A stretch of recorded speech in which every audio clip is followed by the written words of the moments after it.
Where are you going? Uber already knows. Also, where you've been and who your celebrity crush is.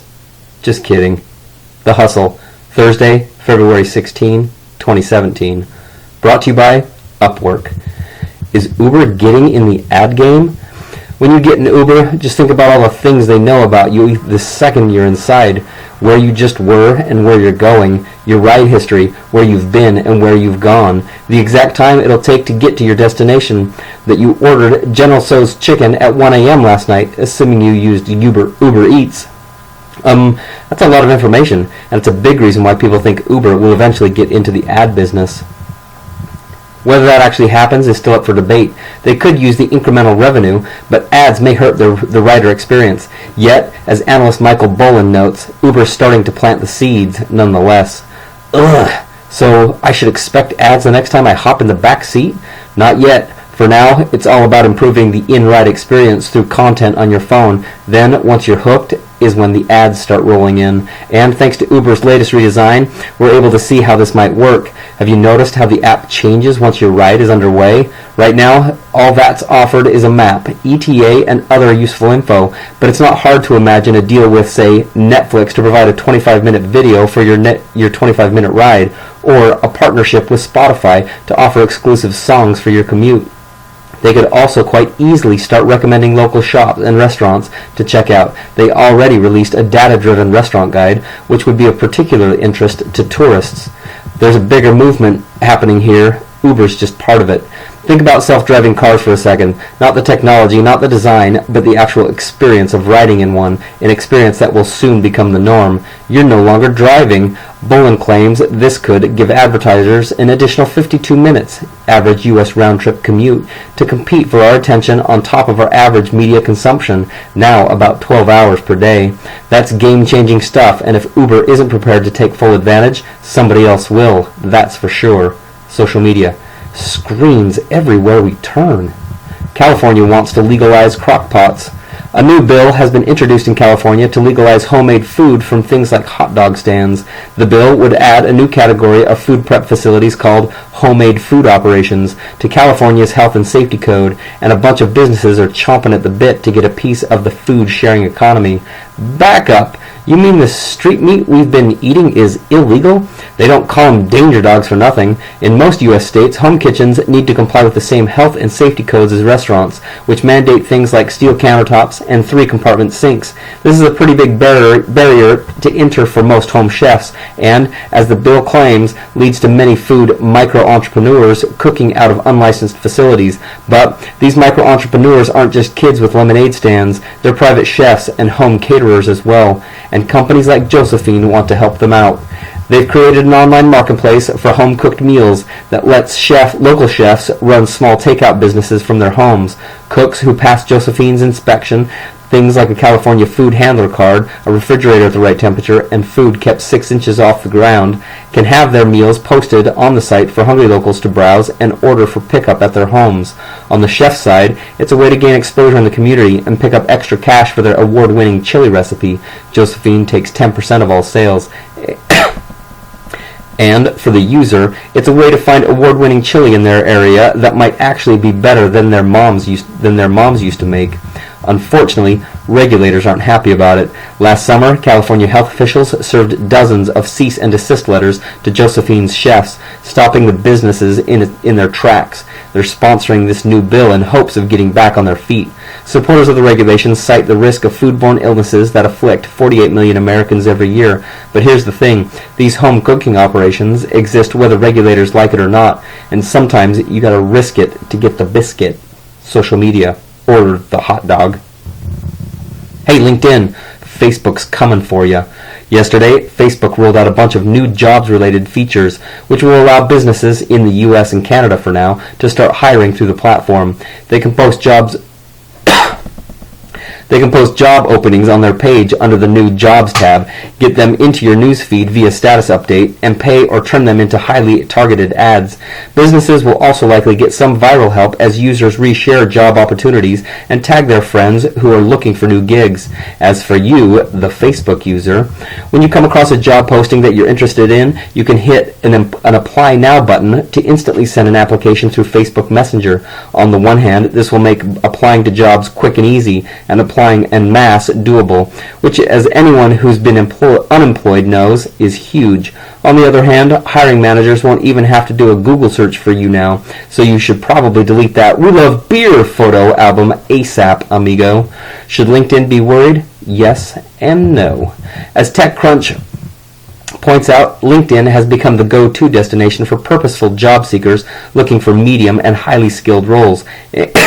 And, at least for now, Facebook doesn't really pose a threat there. However, for people seeking part-time work or hourly jobs, there's nothing stopping Facebook from owning that space immediately. And so, while it may not seem like it now, yesterday's update could have a significant impact on Facebook's future regarding how they make money and how people use the platform. Let's just hope we don't start seeing too many #fake jobs.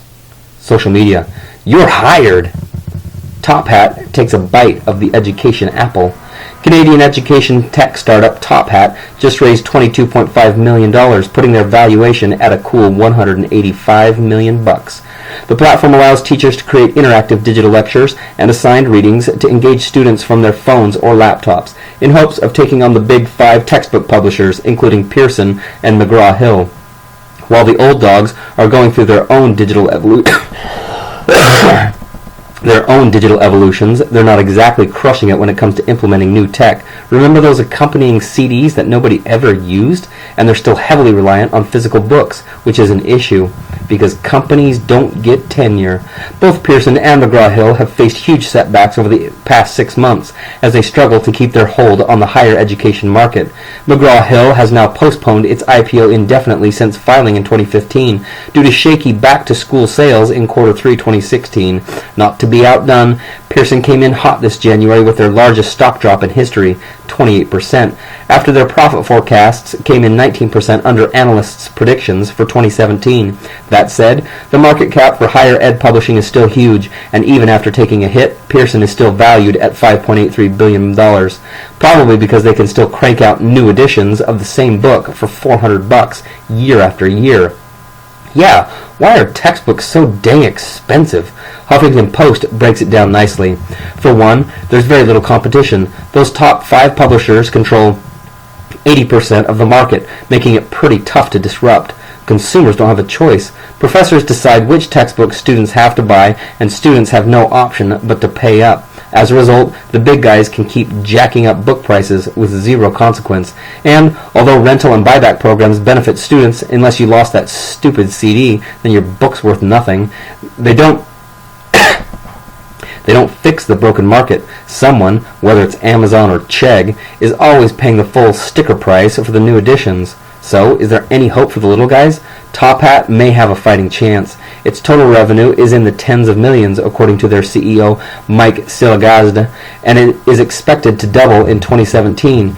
That said, Silagazda says he has no utopian misconceptions about how tough the market is. According to him, if they want to make it, they just have to go out there and grind it out. Social media. Rise and grind, nerds. Things you should watch. Pizza and 40s with Scott Belsky, free. A couple of weeks ago, we were lucky enough to sit down with Scott and pick his brain about the making it through the messy middle of starting a business, aka how to keep executing while Google search continues to ignore your company's existence. Learn from the best. Things you should read.